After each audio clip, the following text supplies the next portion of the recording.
Welcome. Thank you. I'm happy to be here. Cool.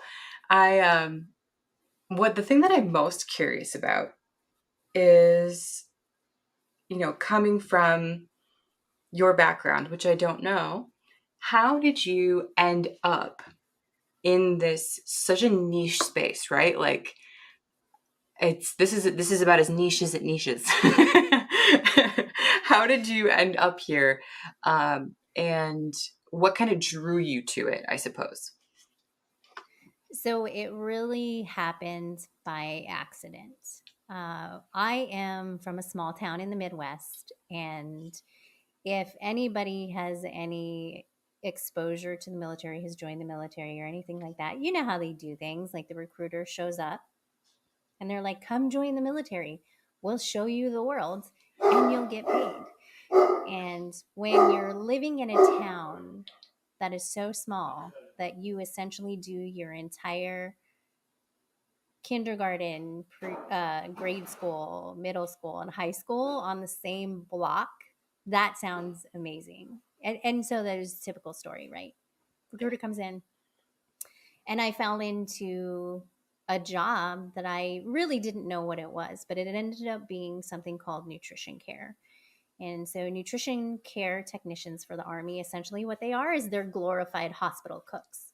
So, I was a military cook for a little over 6 years, almost 7 years. From 2000 to 2007, I was on active duty in the military.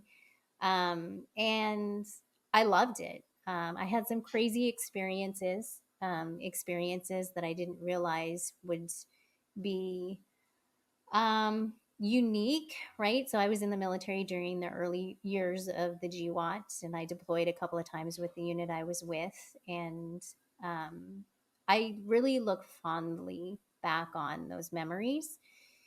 And by the time I left the military, I knew that I wanted to work in nutrition. So I worked as a military cook. I worked as a military cook in the hospital. And then I also worked in that position. I got to work with some really amazing dietitians in the military who took me under their wing and really showed me the ropes. And so I was sold by the time I got out. Got out of the military, ended up moving to Texas, did my undergrad there in nutrition, did my internship there, became a dietitian. But by that time, I already had a family. When I left the military, I was married and then had a child shortly after that.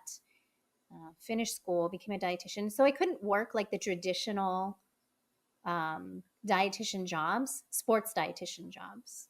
A lot of dietitians will go into college athletics Mhm. and then maybe pro athletics. And that's really all that there was at that time for sports dietitians. And I knew that I wanted to eventually come back, work for the military as a sports dietitian, but not wear the green suit anymore. And like I wanted all the benefits without any of like some of the BS and politics that come with that. But I loved the military.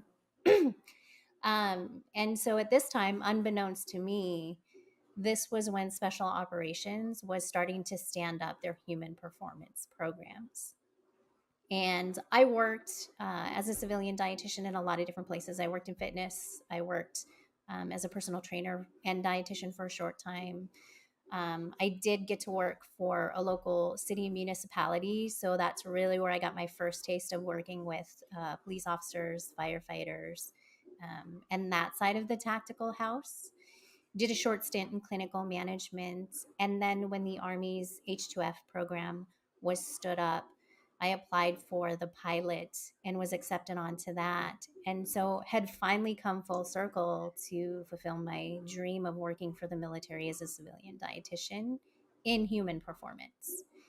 And shortly after that, I was then accepted into a position in special operations and have been doing that ever since. And I just love it.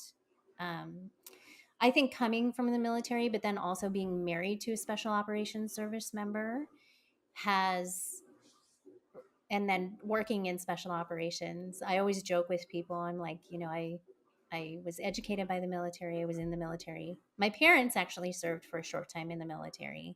I'm married to it. I work for it. Like I just can't get away from it. I don't know how to do anything else. Yeah. Um, And so that's kind of like, I guess, the long version of how I came around to be a tactical dietitian.